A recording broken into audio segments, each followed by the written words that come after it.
Welcome, everybody, to another edition of the DFO DFS show for Tuesday, April the 6th. Welcome in for another great show. We had a really good night last night, hoping for another one tonight. I don't know where else you can find information, where you get to play Michael Bunting and he gets a hat trick like you do on the DFO DFS show. We had him at like 3% owned last night, scored a hattie. The entire Arizona one looked pretty solid, specifically Garland, and Bunting was awesome. Toronto 2, another terrific night, so that's kind of starting to click for us a little bit. John Tavares missed an empty netter at the very end of the game, which would have made it huge. But it is what it is. It was a really good night across the board. I hope you guys had as good of a night as I did. And we're going to look to make more money on tonight's 9-game slate. First comment is LOL at Connor McD. Yeah, I mean, I said it yesterday. That was kind of a night where you could potentially fade. Edmonton 1, Colorado 1, and Toronto 1. Fading Colorado 1 worked for one period. Then it kind of fell apart. And then, fading Toronto 1 kind of worked other than just fading, Matthews. Marner didn't really do anything. So it was a pretty successful night, all things considered. But like I said, we've got a 9-game slate on our hands for today's Tuesday. So let's get right into it with the starting goaltenders first. The Carolina Hurricanes will to Hint's drinking game night. Yeah, actually, I think he's just fully in, hopefully. But Carolina will go to Peter Mrazek. He posted a shutout in his return to the crease over the weekend. Sergei Bobrovsky for the Florida Panthers. The Columbus Blue Jackets will go with Jonas Korpisalo. We expect to see Andrei Vasilevsky for the Lightning. Curtis McElhinney started their most recent game, so should be a no-brainer there. The Rangers will go with Igor Shesterkin, and the Pittsburgh Penguins will get Tristan Jarry back between the pipes tonight. The Devils will likely turn to Scott Wedgwood. Unclear who starts for the Sabres, but we expect it to be Linus Ullmark. They don't really have any other options. For the Islanders, again, toss-up pretty much 50-50 at this point, so no real indication. For the Capitals, it will be Vitek Vanacek. Confirmed. The Philadelphia Flyers will turn to Carter Hart in the tail end of a back-to-back home-and-home with the Bruins. Jeremy Swayman will make his first career NHL start for the Boston Bruins. So back-to-back rookie goaltenders for the Bruins. The Flyers were able to get it done last night in overtime. See if they can do that again tonight. The Red Wings and the Predators most likely going to see Thomas Greiss and UC Saros, although both unconfirmed. So again, you're going to have to tune in for warm-ups for that information, 7 p.m. Eastern for that. The Chicago Blackhawks will go with Kevin Lankinen. The Stars have an interim coach behind the bench tonight who apparently his little thing is to not disclose any lineup information, so he decided not to tell us who's going to be in net tonight, which, whatever. Like, you're so cool. You get to coach for one day. You got to be super cool. Like, just so lame. Anyways, the Sharks will go with Martin Jones. Obviously, he's been red hot. And the Ducks, I would imagine it'll be John Gibson, but again, unconfirmed there. So a lot of uncertainty between the pipes, but I think we got a pretty good grasp as to who should be in net for most of these teams. I would say the only toss-ups really are Dallas. It could be Hudobin, who's back off of the COVID-19 reserve list, or Ottinger. And then realistically, 50-50 split between Varlamov or Sorokin for the Islanders. So those are the only two really, toss-ups, but the rest of it seems pretty straightforward between the pipes tonight. So let's get right into it with the Carolina Hurricanes and the Florida Panthers. In this game, it's a very interesting matchup. Both teams playing terrific hockey this season. It's really kind of one of those games that looks like it could kind of make or break this slate. It looks like a game that could be, it could be low scoring, but it could just as likely be very high scoring at the same time. So it's really tough to gauge this game and try to find, like I said, it could be the game that like makes or breaks this slate, and it gets off right away. So Carolina 1 and Florida 1 obviously look pretty solid. Carolina 2 gets reunited with Niederreiter, Trocheck, and Netchas. They look really solid as well. The rest of the lines don't look all that great. In terms of the matchups in this game, we're going to see the Sebastian Aho line is going to see a lot of the Alexander Wenberg line. The second line, which is the Vincent Trocheck line, is going to see a lot of the Noel Acciari line for the Panthers. And then the Jordan Staal line is expected to go head-to-head with the Alexander Barkov line, and then the fourth lines will go head-to-head. So pretty easy to break this thing down from a matchup perspective. So we'll start with Carolina 1, who's going to see quite a bit of Florida 2. So as I've mentioned before, Florida 2 is not really a line that I like to target because they don't produce a lot offensively, but they also are pretty good defensively. They're a very low event game. 53% Corsi for, 50.4 expected goal for percentage. So they're pretty solid, very, mediocre line, but they don't give up a whole lot. So not the greatest matchup for Carolina 1. They've had, not the greatest season. Svechnikov's been pretty, really coming in under expectation so far this year.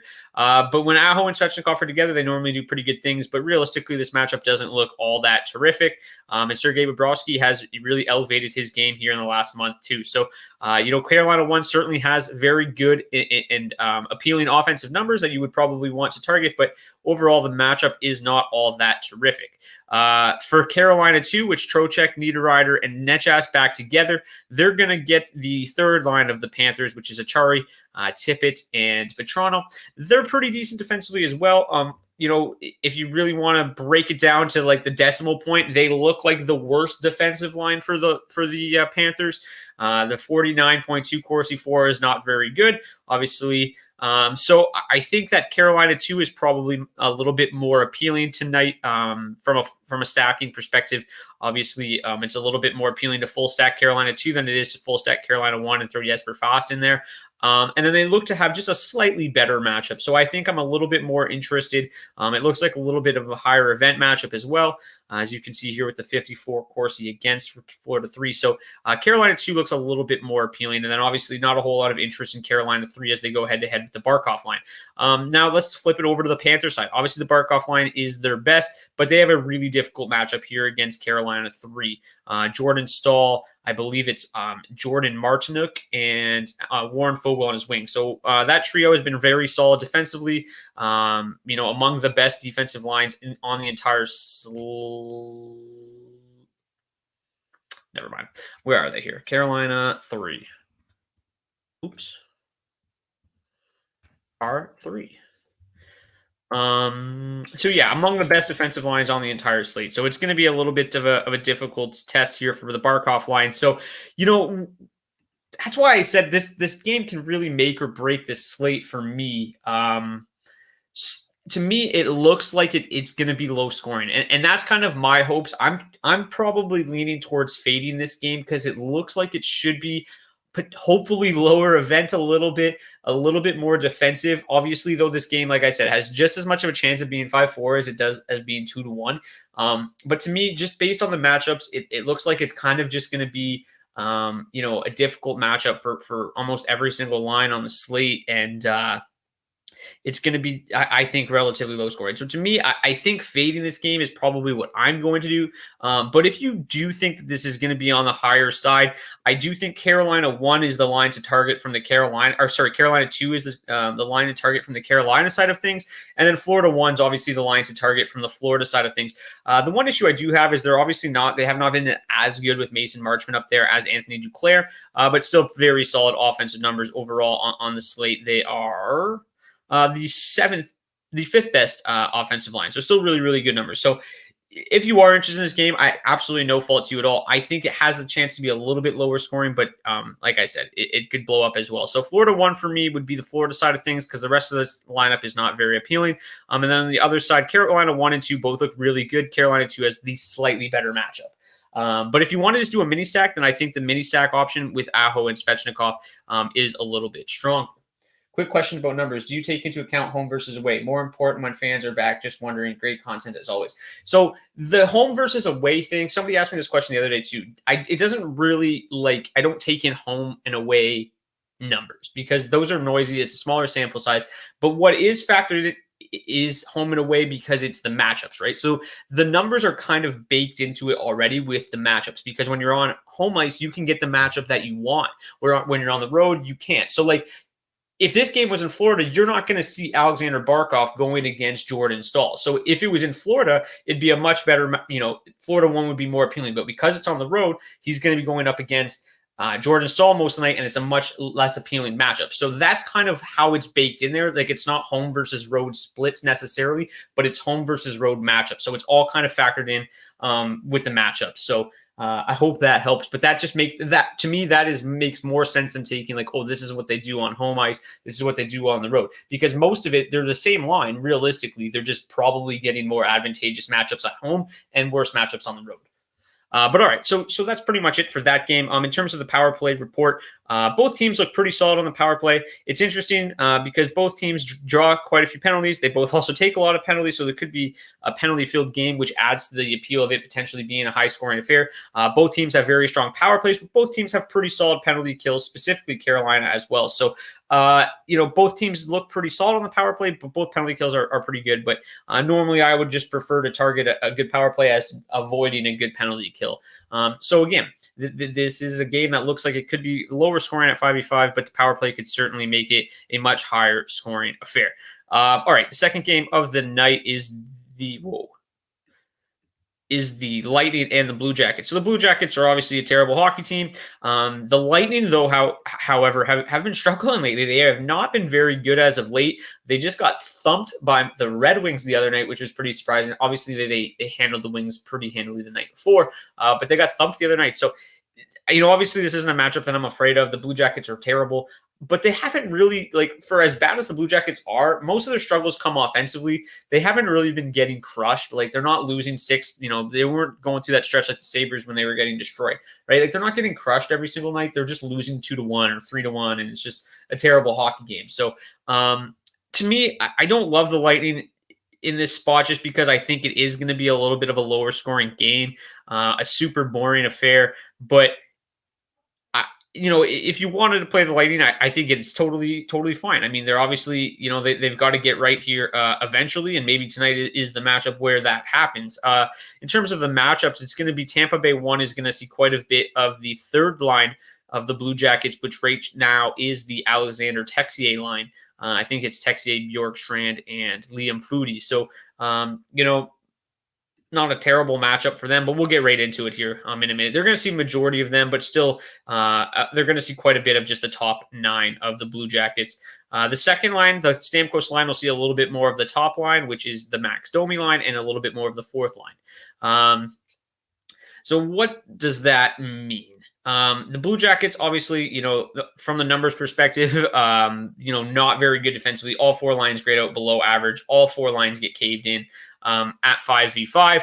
They're offensively, they provide, next to nothing. So the way this lineup is currently constructed, this does look like a really good spot for the Lightning. However, Jonas Korpisalo has been pretty solid this season. Torts likes to try to suck the fun out of it. Whether or not his players can do that remains to be seen. Obviously, it has been a bit of a struggle. But to me, it's basically Tampa Bay 1 or bust in this game. Tampa Bay 2 just really isn't getting anything going. They grade out below average. Only 22 scoring chances. 4 per 60 is not very good. So it'd be Tampa Bay 1 would be where I would go in this matchup. And like I said, they're going to be seeing quite a bit of Columbus 1 and Columbus 3, which both lines are the 2 worst defensive lines for the Blue Jackets. So it does look like a pretty appealing matchup for a Lightning top line that's been pretty solid. A 60.2 expected goals for percentage is really, really good, among the best on the slate. So, I'm not all in on the Lightning tonight because, like I said, this looks probably more like a 3-1 hockey game. But, if it is 3-1, I think a lot of the damage can absolutely come from the top line. Braden Point has looked really, really good in his recent games. Obviously, pretty expensive at 7,000, plot 6,200. They're not cheap, but Tyler Johnson brings down the entire stack price quite a bit at 3,800. So at 17,000, they look pretty solid tonight. I do like them, but again, this looks like a 3-1 game. But hopefully, if you do play them and it's 3-1, it's 3 goals from Braden Point. So that's kind of where I am in that regard. I no interest in the Blue Jackets at all. I mean, all 3 lines grade out below average tonight. They really do nothing offensively. And Tampa Bay has been pretty solid defensively outside of that second line. So no real interest in Columbus at all. I haven't played them recently, and I will continue to not play them because they are not a good hockey team. They are not fun to watch. So yeah, I'm just not going to tie any money into the Columbus Blue Jackets until John Tortorella is fired. All right, the Rangers and the Penguins. So in this game, Pittsburgh 1 looks like the premier option. The Rangers look below average. We'll get into it. The Rangers just continue to kind of suck at 5v5 for whatever it is. Their numbers are starting to come around. This game's a little bit more difficult to break down. There's really no hard matching going on at all in this game. It's basically just a free-for-all, everybody against everybody. I think a little bit of that has to do with the fact that the Rangers really don't have a shutdown line. So they kind of just say, whatever, just do what we can out there. They don't really have that line that can go out and slow down the opposition's best, so they kind of just don't care. the Penguins for the entirety of the season, they seem to give up a lot of goals, but at 5v5, they're pretty good defensively, so I don't really understand it. In this game, that Mika Zibanejad line continues to not be very good. Obviously, like I've said, if you've watched the show before, they've had their big games, no doubt about it. Most of it's coming against Philadelphia. But overall, I've kind of avoided them the entire season, and they just have not, most nights it's worked. And I think I'll continue to do that tonight. New York, too, looks like the better of the two options. They have been pretty much all season long. With Colin Blackwell playing on the second line with Panarin and Strome, I like it a little bit less. I liked it a little bit more when it was Capo Caco. But the numbers are pretty similar, but I would just probably leave Blackwell off and just go with the Strome and Panarin mini. In terms of the price, it's very expensive, though. In this game, I don't love. So, if Panarin was way cheaper, I think I'd have interest, but I think he's, among the most expensive players on the entire slate. So it's not like a matchup that I'm chasing. He's the third most expensive player on the slate. I don't really have a whole lot of interest there in this game at all. From the Penguins side of things, though, they're basically going to see the Zibanejad and Panarin line the majority of the night. Both lines are, pretty solid defensively, so it doesn't look like that great of a matchup for the Penguins' top line either. They have been pretty solid. 29 scoring chances, 12 high danger. They've been solid, no doubt about it. Pretty good across the board. What really kind of boosts their overall 5v5 score is their usage, especially with Malkin out right now. They're playing just a massive amount of minutes. So that's kind of what makes them more appealing. It's similar to like Los Angeles 1. They don't really do quite as much as you'd hope, but they play a ton, so they get a little bit more opportunity. So Pittsburgh 1 looks pretty interesting to me. The Rangers had a tough time at times keeping the puck out of their own net. But Shesterkin has played well pretty much the entire season. 925 save percentage speaks for itself. So again, another one of these games that I'm not too in love with. But if you were somebody who was coming into this show and said, I really want to play the Penguins Center, I really want to play New York, Brock, which lines do I play from those teams? To me, it's Pittsburgh 1. Obviously, there's not a whole lot of appeal in the rest of these lines just because there's no matchup against New York that really stands out. Obviously, McCann's been solid. If you want to one-off him, that's fine. That line's got pretty good offensive numbers.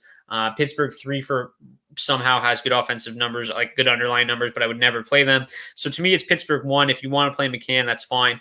And then if you want to play the Rangers side, New York 2 kind of seems like the only one that really makes a lot of sense right now. The third line is kind of interesting. They just haven't done anything all year. Like, when you got Lafreniere, when you've got Heidel, when you've got Kako all on a line, you'd be like, man, that could be such a dynamic line. And they just haven't been that at all this year. When they've played together, only 17 scoring chances, 4/60. So, that's a line that I would, as a guy who likes the young blossoming players, love to see what they can do. They just haven't done anything, and it's going to be a hard pass until they start. But if you want to take a dart throw at them at 9,200 and hope maybe tonight they figure it out against a pretty bottom 6 of the Penguins, then sure, go for it. But mostly they've been brutal together this season. All right, this Devils and Sabres game is pretty interesting. If you missed the news this afternoon, Taylor Hall is going to sit out for the Buffalo Sabres. Obviously, we're less than 1 week away from the trade deadline, so they're just kind of protecting an asset. He's getting moved, no doubt about it. So this lineup looks even worse than it normally does. These lines aren't even 100%, so I wouldn't read too much into them because Hall practiced as if he was going to play today. Now he's not, so I kind of just had to guess. CJ Smith and Rustalainen, they were splitting reps on the second line yesterday. And then now with Hall out, one of them has to play, I would imagine, unless Kyle Okposo is ready to go. Things will change. So I wouldn't read too much into these lines, but you should know that, pretty much they are pretty brutal. So the Devils actually look pretty good on paper tonight, specifically the first and second line. So the Jack Hughes and the Travis Zajac line. I'm sure that you don't get overly excited about that, and I don't really blame you. The Zajac line is going to go head-to-head with the Middlestad line. The Hughes line is basically just going to face the bottom 9 of the Sabres. That's kind of all you really need to know from the matchups there. But both that Hughes and Zajac both those two lines have been pretty good offensively this season. Both averaging over 30 scoring chances for, both averaging double-digit high-danger chances. So they both look solid. Even the third line has been pretty good offensively this year as well. the Sabres, with what I have to work with with that lineup, have not been very good defensively. So this does look like a good matchup for New Jersey. It doesn't look like Palmieri is going to play either. He's in the same boat as Taylor Hall. So they're looking a little bit thinner up front as well. It would be easier if it was like Palmieri and Jack Hughes and maybe Jesper Bratt on a line together, and you could be like, all right, let's play those guys because they're their best offensive players.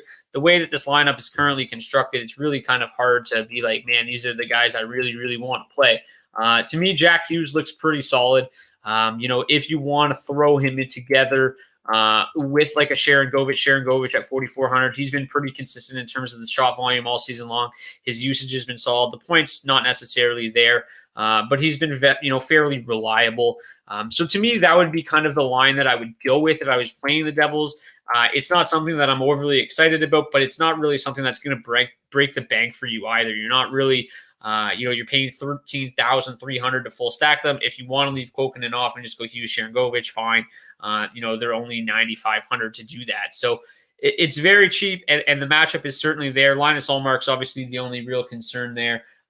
Because he's looked really, really solid so far since returning from injury. Overall, on the power play report, just going back a couple games, both Columbus and Tampa do not look very good. New York looks really solid on the power play, so that kind of feeds into a little bit more of the, if you want to play the Strome Panarin mini, maybe with Adam Fox, I like that. The Penguins look okay too. Both teams have pretty good power plays, but also have plus penalty kills as well. The Devils, below average in terms of the power play. Their power play is an absolute nightmare. But the Sabres penalty kill is terrible too, so somebody's got to win out on that one. But the Devils just can't get it done on the power play. So you're hoping that maybe Hughes and Sharangovich can get a little something done at 5v5. They don't correlate on the power play at all.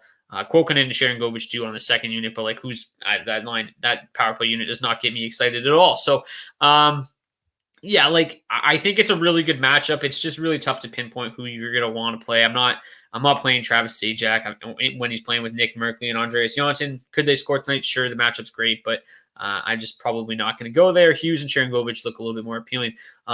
What does the goalie chart say about Linus Ullmark? So it does not love him. He looks okay, I guess, for 7,200.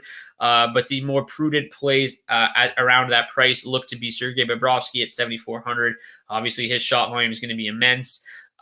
Even Carter Hart at 7,500. Thomas Greiss likes those guys a little bit more. But, if you need to pay 7,200 or lower, which you're basically looking at Ullmark, Korpisalo, or John Gibson, then Linus Ullmark looks like the best option. So, in terms of the odds, not great. Linus Ullmark, the fourth lowest odds on the slate. But in terms of the expected shot volume that he's looking to face, fifth highest, which is pretty solid. So he's going to see a lot of work tonight. He has played extremely well. So, if you're building your lineup and the last piece that you're putting into the puzzle is goalie and you've only got 7,200 left, Linus doesn't look terrible. I would definitely prefer him over Korpisalo and John Gibson, put it that way. But tonight looks like a night where, the mid 7,000s or paying up for the goalie is probably a little bit of a better option. But we will come back full circle to all of the goalies here towards the end of the show. Let's continue now with the fifth game of the night. We've got the Islanders and the Capitals. New York won with Leo Komarov is actually not playing too bad. Matt Barzal is a total freak of nature, and they look like the best line to target in this game. New York 2 grades out above average as well, with all of the Capitals below average because they suck at 5v5. So the matchups in this game, pretty much nothing. The only thing that's going to happen is Matt Barzal is not going to see Ovechkin. That's pretty much all you need to know. He's going to go against the bottom 9. And then, the other 3 lines will kind of take their turns at Ovechkin. That's kind of the only thing that we know. So basically the top 2 lines aren't going to face each other very often, which is good for Ovechkin, bad for Barzal. The Ovechkin line is terrible defensively, so it would be nice if Barzal could see a little bit of them, but that's just not going to be the case tonight. So overall, the rest of I said at the top that the Capitals are bad at 5v5. I shouldn't say they're bad at 5v5 because they're not. They're just not good offensively at 5v5. But defensively, they're pretty good. They're not terrible. They're not great. They're very mediocre. So to me, this game looks super low scoring as well. 2-1, 3-2 type of game. Not all that appealing. I really don't have any interest in the Capitals. The Islanders are pretty good defensively. I think how good they are defensively might be a little bit overblown, but in terms of the expected goal for percentage, all four lines well above 50%. So, they are definitely good defensively. So, just not a whole lot of interest in the Capitals for that reason, especially the fact they're not good at 5v5 offensively. And then the Islanders, I think maybe you could go with a Barzal Eberle mini stack, but with Barzal being up to 6,700 in a game that looks like it's going to be relatively low scoring, especially if the Islanders get the lead, Barzal and Eberle usually don't see that much ice time. If they're trailing, they're out there nonstop, but if they have a lead, they really rely on their depth a little bit more. So it's just not, I like chasing that matchup, in a good matchup. I don't mind it. If they're going to score, it's usually going to be Barzal and Eberle, but the second line's been playing pretty well as of late. They are going to see a fair bit of ice time against the Ovechkin line, which is the best matchup. So to me, I would probably just go to the second line of the Islanders. If I had to play this game in a vacuum, I would go with New York too. But this game just looks pretty boring to me and not really a whole lot of intrigue there. In terms of the power play report, the Capitals do look solid on the power play. They're I don't know. They got a pretty decent matchup. They don't look very good. Like, they could look good on the power play if they want to. I'm just not all that interested altogether, to be honest with you. The Islanders just pretty good defensively. If Sorokin starts, he's been rock solid as of late as well. So just kind of adds to the issues building against the Capitals. All right, Philadelphia and the Bruins. Boston won. Grades out the best. Philly won top. Not very surprising that both top lines come out on top. Boston too, still way down there. They didn't really get the job done last night. I still do. I liked Boston quite a bit last night. I like them a little bit less on tonight's slate, but if you want to go right back to them, I think that there's definitely some reason behind it. Carter Hart, I guess, would be the main factor for that. He hasn't been very good this year at all. He has looked a little bit better recently, so maybe he's starting to figure things out, maybe getting benched for a couple games. I think you're in a bad mood. 5 games down and no interest so far. I mean, yeah, it just doesn't look like that crazy of a slate. I'm not in a bad mood at all. Pretty decent Tuesday, to be honest with you. But it just doesn't look like that great of a slate. It looks like a lot of kind of lower scoring games. And honestly, my favorite parts of the slate are still coming up. So, you're just going to have to stick around and find out who I love, because right now, not a whole lot of love for any of these lines right now, to be honest with you. So, Boston 1 and Boston 2, they looked pretty good yesterday. They didn't get a whole lot done. And I don't know. I want to like them because Carter Hart looked bad, but the Flyers are pretty solid defensively. Boston 1 would be where I would go primarily. Boston 2, these numbers are just not good. And as much as I love Pastrnak, it's hard to pay up for him at 9,000 when he's playing with Krejci and Ritchie, when the numbers just don't look that appealing. Based on the matchup, they're basically just going to play the top 6 of the Flyers, and they're pretty good defensively. They're all above average. They're not great defensively, but they're solid. So these offensive numbers don't get me overly excited. The top line does look solid. Marchand, Bergeron, and Craig Smith. I do like them a little bit more, just because, you're going to have you get that really reliable shot volume from Craig Smith. He should have scored yesterday. Ripped one off the crossbar. He only had, he's only got 4 shots in 2 games on this line. You'd like to see him start to shoot more. Maybe he's deferring because now he's playing with better players. Not really sure, but I think I just have a little bit more interest in that line. Their matchup, they're going to see basically just the middle 6, the Giroux and the Hayes line by the looks of things. And like I said, all of the Flyers are pretty solid defensively, so it doesn't jump off the page as an amazing matchup. But if you're going to play anybody in this game, I think it's got to be Boston 1. Now, the other thing you can do is maybe you want to play a little bit of a power play stack and just play Bergeron with Marchand and Bergeron, Marchand, and Pastrnak together to try to be a little bit different. The Flyers penalty kill is not very good, so that does look like a reasonable option tonight.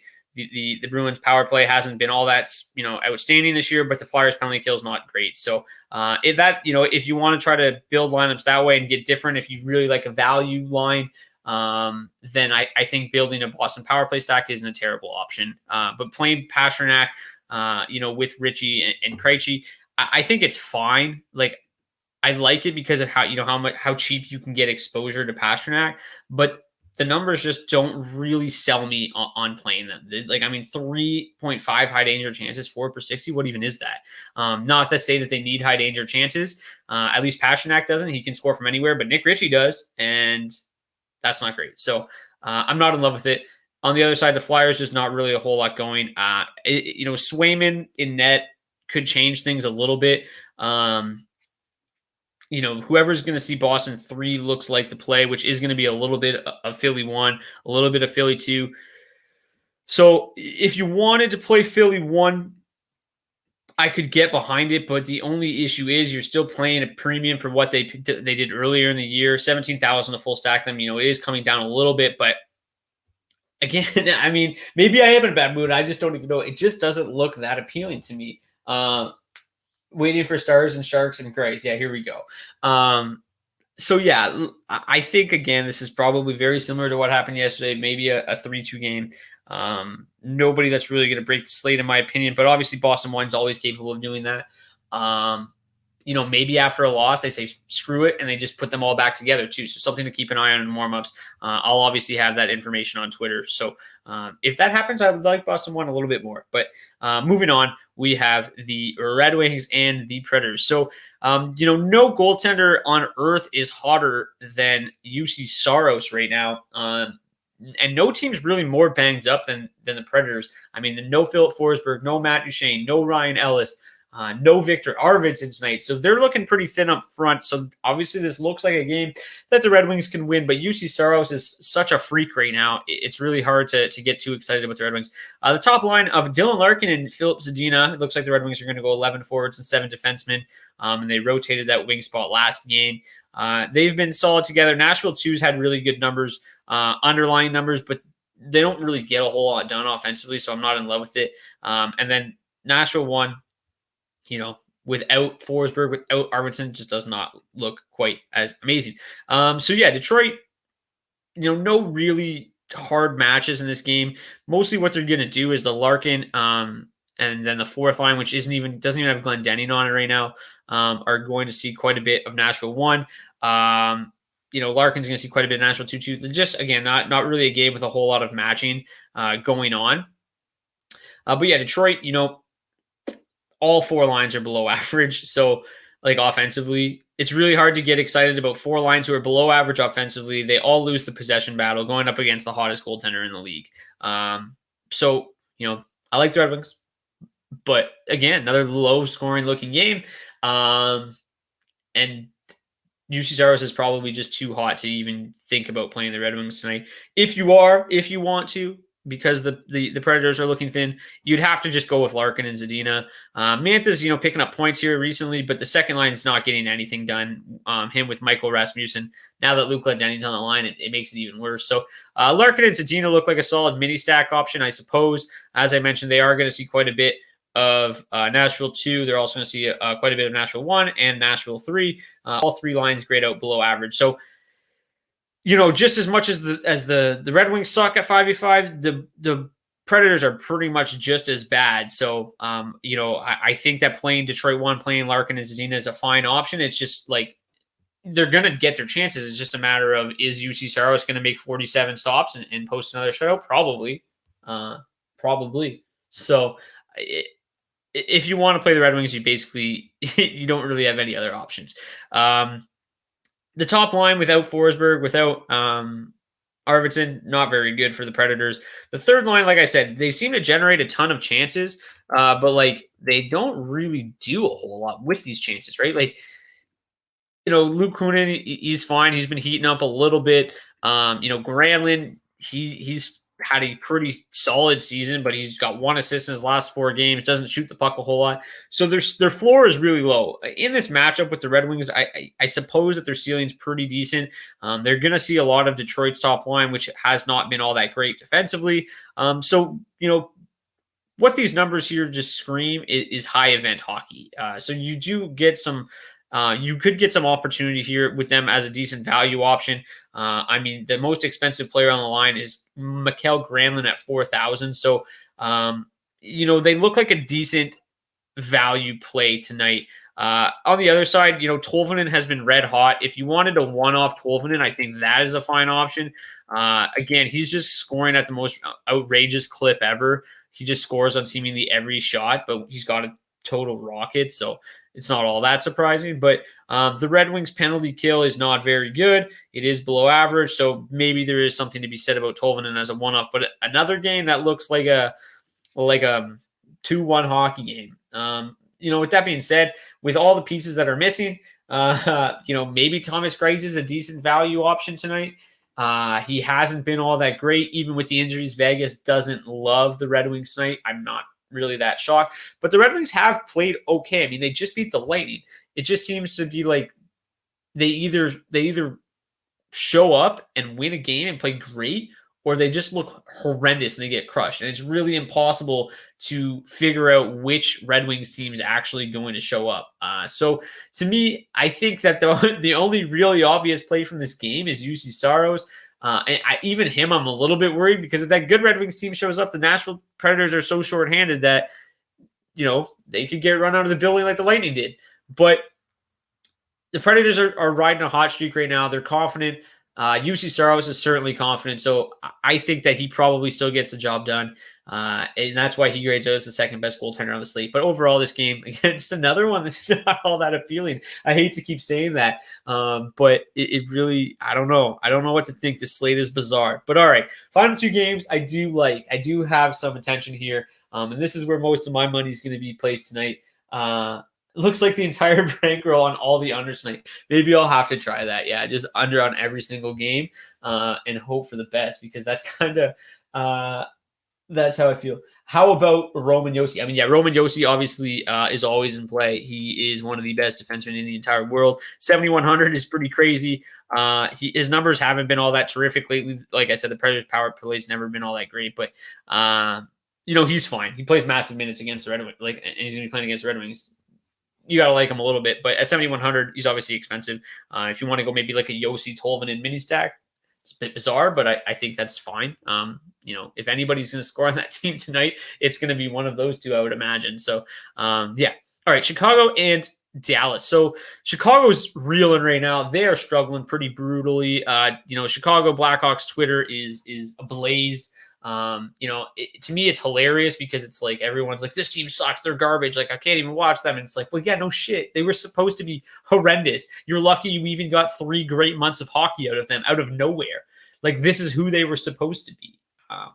And I don't know, like, if anybody's surprised by the Blackhawks sucking now, you just weren't paying attention.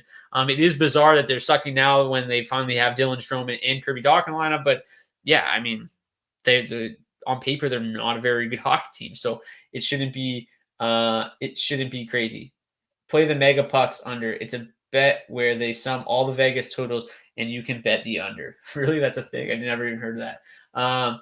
Man, I feel like tonight is the night to fade Rupe line. I've been playing them for the past month. Yeah, tonight is not the night to fade them. At least not in my opinion. So anyways, they look like the best line in this game.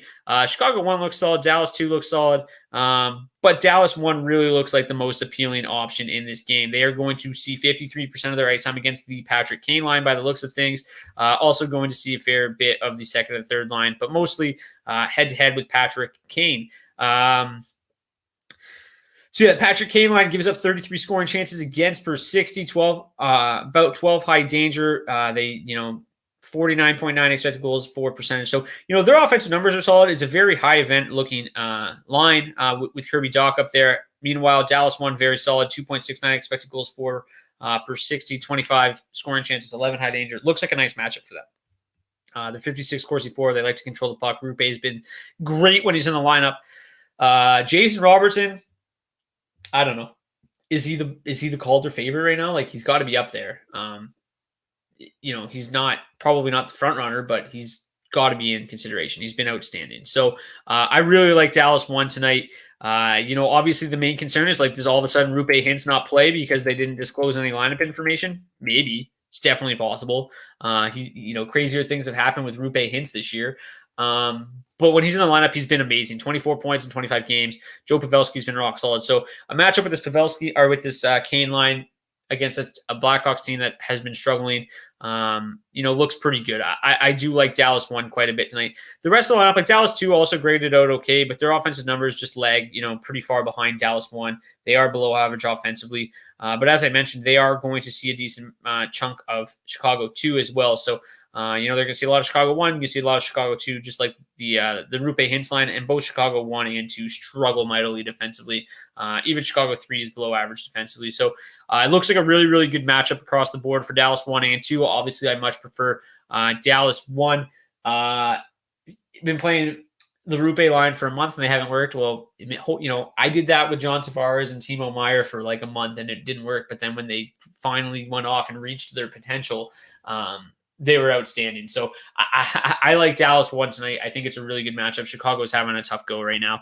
Obviously, Lankinen's had a strong year, but he is not, he's had a couple bad games here and there too. So it's not like he's UC Saros at this point. So I like Dallas 1 quite a bit. In terms of the power play, Dallas's power play is pretty solid. The Blackhawks penalty kill is not very good. So they look good. They look pretty solid. The penalties, it's probably fairly noisy, but it's not like the Dallas power play is great. It's okay. But the Chicago Blackhawks penalty kill is not very good. So I do like, at least from an underlying numbers perspective, I do like the Stars top line quite a bit.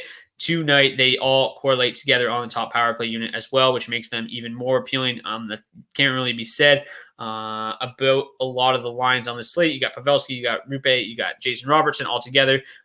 Pick your poison, whether it's Klingberg or Heiskanen. I mean, to me, I like Heiskanen a little bit better just because he's cheaper. Like that would be kind of how I would break those two down.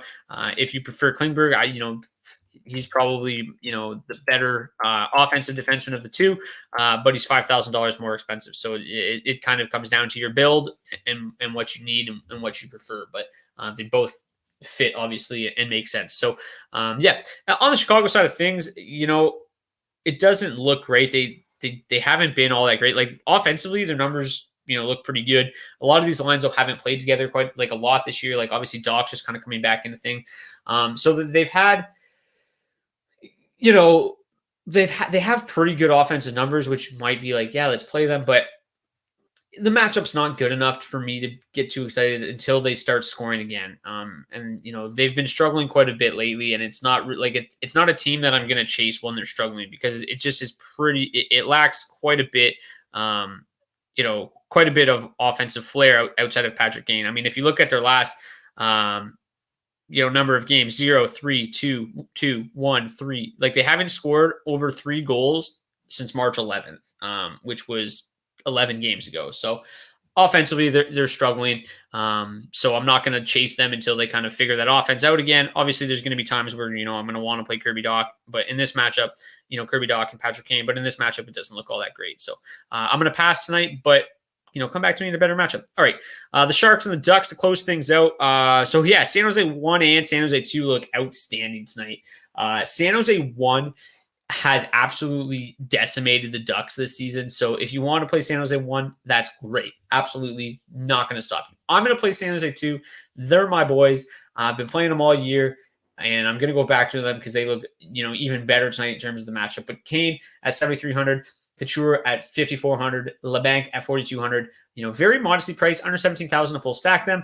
Their numbers look pretty good, and they've absolutely crushed the Ducks so far this year. In terms of the matchup, though, they're going to go head-to-head with the Adam Henrique line, and then it's basically going to be bottom 9 against bottom 9 for the rest of the night. What happened here? If there's one line, I guess, that you would maybe not want to target, though, it would be the Henrique line. I mean, they have been the best of the Ducks 4 lines, at least defensively. It doesn't mean they've been good. It just means they're the best on the Ducks. So there's definitely opportunity here for both lines to go off. It's not a terrible matchup for San Jose 1. It's not, it's definitely one that they can win. But San Jose 2's offensive numbers have just been much better. 58.4 Corsi for percentage, 63% expected goals for percentage, over 3 expected goals for per 60, 37 scoring chances, 16 high danger. Their offensive numbers are insane right now. With Rudolph Balcers up there, we finally have got a really good sample. It's over 115 minutes with those three together, and they've been outstanding. So to me, I prefer them. Timo Meier really lacks that consistency, and he drives me crazy. He drives Bob Bugner crazy. And I don't blame him. He's inconsistent from game to game. So they're definitely a more risky option. But they should come in at much lower ownership, I would imagine, than San Jose 1. So if you want probably the safer play, I would go with San Jose 1. I think both lines have a chance to go off tonight. I think San Jose 2 has a little bit higher upside though. So I like San Jose 2. They've got a little bit better matchup here with the bottom 9 of the Ducks as opposed to the top line, the Henrique line. So I like San Jose 2 a little bit more, but I do love San Jose 1 as well. They both look outstanding. In terms of the power play, the Ducks penalty kill is not very good. It's actually the second worst on the entire slate. So and then the Sharks power play has been pretty solid all season long. Like not outstanding, but just okay, pretty good. The problem is though with San Jose 1, I mean, it all depends on who you want to play. If you're playing San Jose 1, it's not a problem at all. They fully correlate on the top power play unit. You compare them with Erik Karlsson, who is very modestly priced, I think, still, right? Yeah, 4,400, super cheap. So yeah, you compare them, with Erik Karlsson, they fully correlate on the top power play unit. San Jose 2 fully correlates on the second power play unit. At least that's the expectation. Rudolph Balcers was on that unit at practice yesterday. He was switching off with Mario Ferraro, though, so it's not 100% that he's going to be there, but regardless, Meier and Hertl in the same lineup, so you can put them together with Brent Burns. Seems like the best option. So both lines are definitely in play. I lean a little bit more towards San Jose 2, but I'm a San Jose 2 truther. I've been a Timo Meier truther for years. So maybe a little bit of bias in me there. If you prefer the Couture, LeBanc, Kane line, then by all means go for it. The fact that you compare them with Erik Karlsson, who's been, getting hot lately. He's been pretty solid. And he's 4,400 only. I think that's a pretty good play as well. So I really like them tonight. On the other side, not a big fan of the Ducks. The Sharks, obviously, not the greatest defensive team, but the Ducks really don't have a lot going offensively. I mean, they sent Trevor Zegras back down, one of their more dynamic offensive weapons. Getzlaf's hurt right now. Troy Terry might not be in the lineup. So they look pretty thin up front. And Martin Jones, for all the shit we've talked about Martin Jones over the year, he has been unbelievable in the last month. So he looks solid, like a solid option in net tonight as well, because the Ducks really don't have a whole lot going offensively. Going back to the goalies here, Martin Jones grades out as the 7th best goaltending option. Not great, not terrible. In terms of Vegas, they really, really like Martin Jones, 2nd best odds to win on the entire slate, though. So if you're looking for a goalie under 70 or under 8,000, I think Martin Jones is a pretty secure option. Overall in terms of the goalie score, under 70. Under 8,000, Igor Shesterkin also pops as well. Kevin Lankinen, but I'm all in on Dallas, so I'm not going with Kevin Lankinen. So Martin Jones, yeah, I think he pairs pretty nicely with your San Jose players as well, and he should get the W tonight. Alexander says, did you already talked about them, but Marchand or Bergeron? God.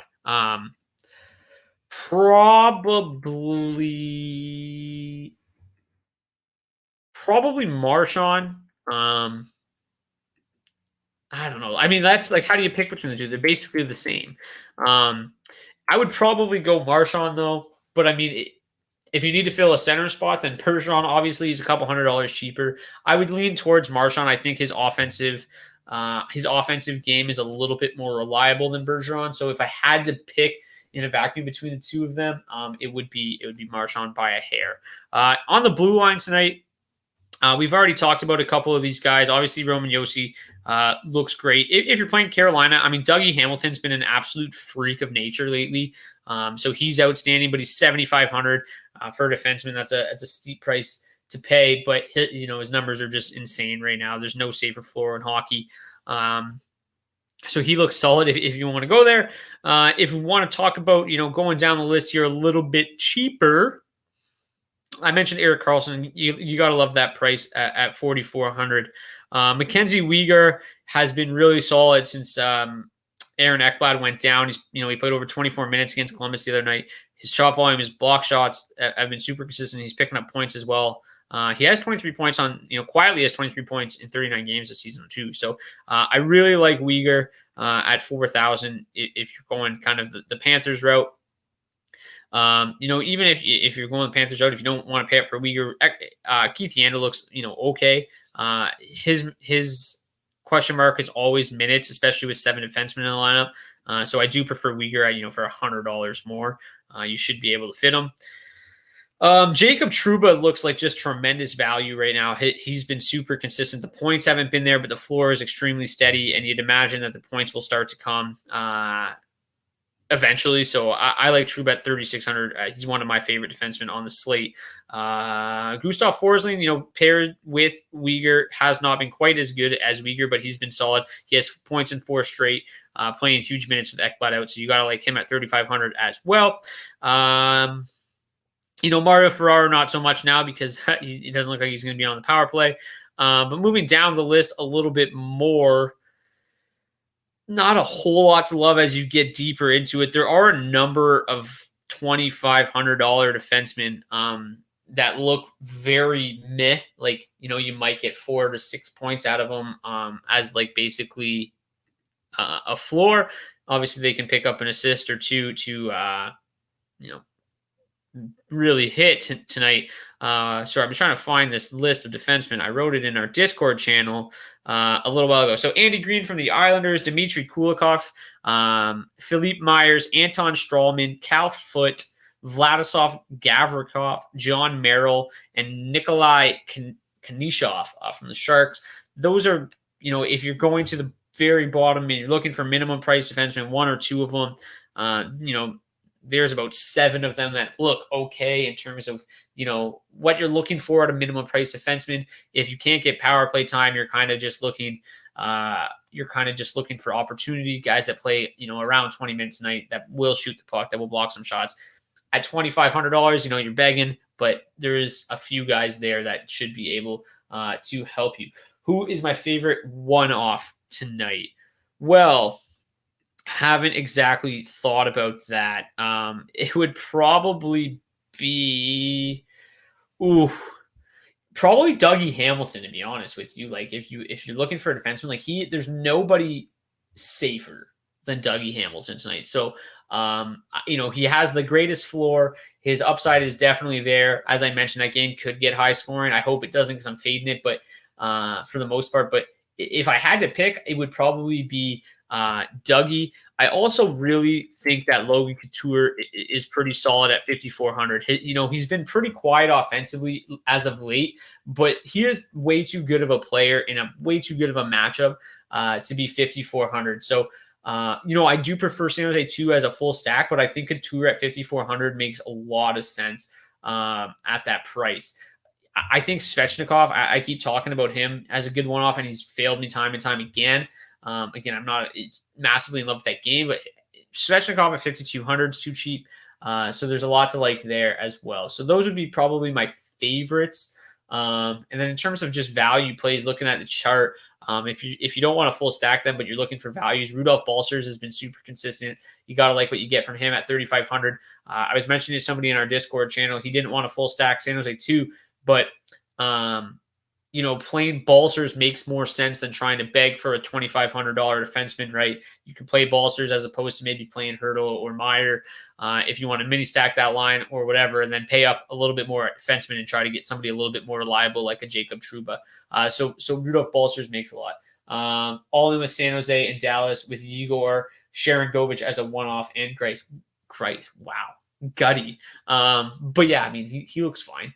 But yeah, I love San Jose and Dallas tonight. I know it took me a while. I mean, we had 7 games there where I was pretty, not all excited. I just honestly though, I hope you guys feel the same way. I hope I'm not crazy in thinking that this could be a kind of a shitty, lower scoring slate. I mean, for 9 games, for there to be only a couple spots that jump out at me is a little bit surprising. But then when when I sort by 5v5 score and San Jose 2 and Dallas 1 come right to the forefront, it makes a lot of sense. And I honestly, the funny thing is I felt this way before all the scores were done. I was like, I really like that Rupe line. I really like that Meyer line tonight. And then I did the scores and they came to the top and I was like, oh, solidified it. So yeah.